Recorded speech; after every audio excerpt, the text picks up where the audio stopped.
I mean, the Eagles offensive players have told us what they want is to be this ground and pound team. Even if the Commanders can stop the run in the first half, they expect to be able to pop off a big one in the third and fourth quarter, and that's exactly what we saw in Week 11.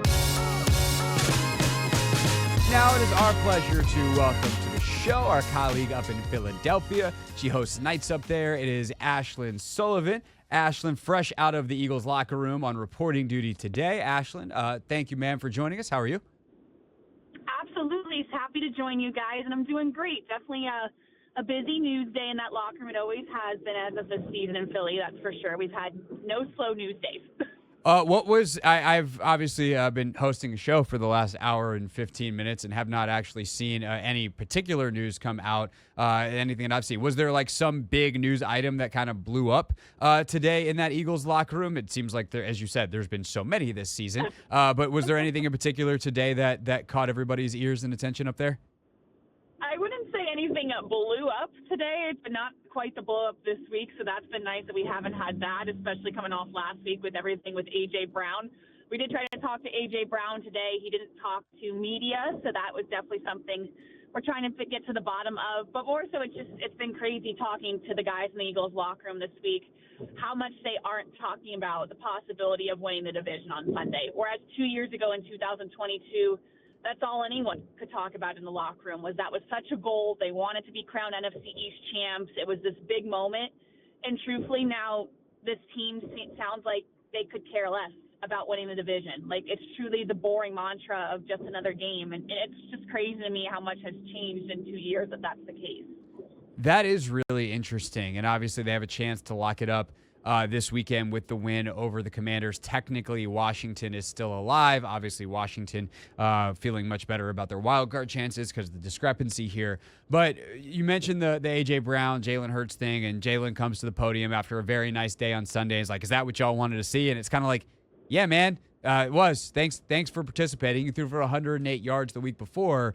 What did last week do with the locker room, but also with the fan base to calm nerves in Philadelphia, if such a thing can possibly be done in that city? It was really needed. I mean, truthfully, we all said Jalen Hurts was going to have the day that he had, and this passing offense was going to have to look like they could carry the load to chill everybody out because we hadn't seen it in so long. And it was preached to us, and I always believed in it and what they were saying. And it's true that the reason that we hadn't seen this passing offense come to life is because they hadn't needed to show it, that their identity was running the football, that they were going against rushing defenses that they felt like they could expose. So why unveil this other wrinkle of your offense when you frankly didn't need to? And we kind of saw that be the case against the Steelers last week. Is they knew that they were going to have to pass the ball to beat the Steelers. That was the case. We finally saw some first quarter points. We saw them move the football at the beginning of the game. So it does kind of go to show that they always knew they had this skill set. They kind of just try to keep it under wraps for the past, month and a half. But now you're wondering, okay, are we going to now actually see a more balanced offense as the Eagles are talking about going deep in a playoff run? You can't run Saquon Barkley into the ground every single week. But hey, maybe you can because it's working. So, Ashlyn Sullivan's with us, host WIP up in Philadelphia. I actually don't buy that at all. That they've just been sitting on it. I look at the Pittsburgh Steelers and I go, they play a ton of man-to-man coverage. They're also incredibly disciplined in their rush lanes and how they defend the run.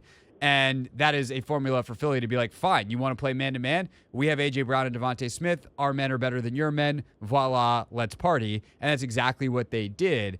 I don't think Washington's going to play that way. I think they want to play more man than they used to because now they have Marshawn Lattimore, who's one of the few guys in the league who could probably actually do a decent enough job, if such a thing can be done, on A.J. Brown. But I do think that, obviously, when you look at it, the first matchup, Philly thought they could run it, and by the end of the game, they were very correct. So how do you think that their offensive game plan shifts this weekend against Washington in round 2? It was interesting. We were just talking to Jordan Mailata and Mekhi Becton about this, about how they expect the Commanders to play them differently after what we saw in Week 11. And they both did say that they're seeing a very much different style of different fronts that the defensive line is exposing since the Eagles have seen them. In Week 11, it's definitely more of a developed defensive line, they believe. And it's no secret that the unscouted looks have been a big success against Philadelphia so far this season, to the point where They were holding records for not being able to score points in the first quarter. They finally overcame that last week. But that element of surprise, showcasing things on tape with a Commanders defense is definitely something that's going to work against Philadelphia because they can't seem to figure it out. It's been very frustrating, I can tell, for these Eagles offensive players. They just don't seem to have the answer for that. But I do expect with the Eagles offense, I expect them to do what they've been doing, especially with Saquon Barkley. He's still going after that single-season rushing yard record. A lot would have to go right for him to get it. He needs a little over 400 yards to get it in 3 weeks. But as a whole, I do think it's going to be a heavy running game with Saquon Barkley. It's just that's their identity. That's what they were wanting to do. I think it was an element of give people what they want a little bit last week with this passing offense. I don't expect them now to heavily target A.J. Brown and Devontae Smith right off the jump. I mean, the Eagles offensive players have told us what they want is to be this ground and pound team. Even if the Commanders can stop the run in the first half, they expect to be able to pop off a big one in the third and fourth quarter, and that's exactly what we saw in Week 11. It's wearing you down. It's a boring style of football, but it's worked where they can count on Saquon Barkley popping off a 40-yarder to get ahead, and it's definitely been this secret of success for Philadelphia so far. It definitely has, and they can lean on a defense that has been just tremendous. What has been the most impressive thing to you with how this defense has coalesced in the back half of the season and really took it to another level, starting with that Washington game? Yes, it's Vic Fangio. He deserves all the credit. I mean, you look at this Eagles defense. I knew that the Eagles offense was going to have success in training camp because just look at it on paper. It was like, okay, well, they're going to succeed. I mean, look at these tools. Look at these offensive weapons. But when you looked at the defense and how young they were and how many guys, truthfully, we didn't even know. I mean, Zach Bond, an inside linebacker, he was brought here to play outside. He gets moved inside. None of us even knew his name. Now he's, we're having talks of all Pro Bowl seasons. We had, two cornerbacks with Quinyon Mitchell and Cooper DeJean that were rookies. Didn't expect them to play at the level they are. Vic Fangio has done an awesome job. I go back to, I think it was week 5. It was right after the bye week. I was asking Brandon Graham, how long does it actually take for a new defensive scheme to work? And he told me, sadly, it takes about 2 full seasons. You screw up the first season under a new coordinator. You spend the whole offseason fixing those mistakes.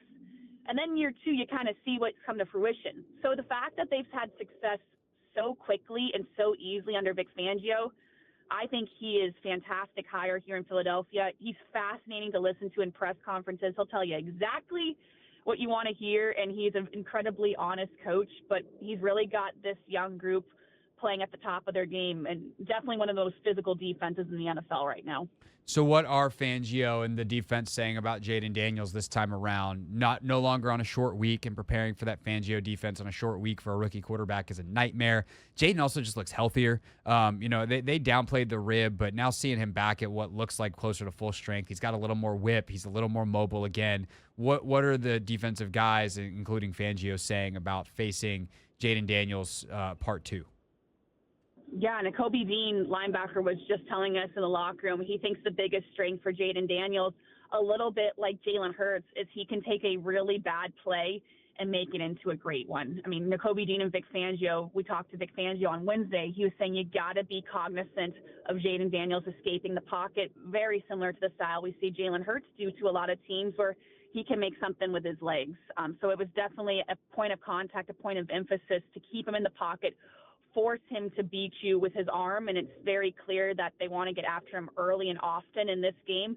Will that happen? We'll see, but it definitely seems like that was the blueprint in Week 11 as well, and we know how close that game was, a very solid game through 3 quarters, and then Philadelphia pulled away in the 4th, but I think if the Eagles stick to that game plan and Jayden Daniels is able to escape in the pocket and make some plays, I think this game could be a lot closer than people think. Definitely agree. It's going to be a fun one on Sunday. Ashlyn Sullivan covering it up in Philadelphia. You can listen to her on our sister station, WIP, on the free Odyssey app if you'd like some really fun, wholesome content. Philly sports radio for you. There's nothing like it. Ashlyn, thank you, ma'am. Really appreciate it.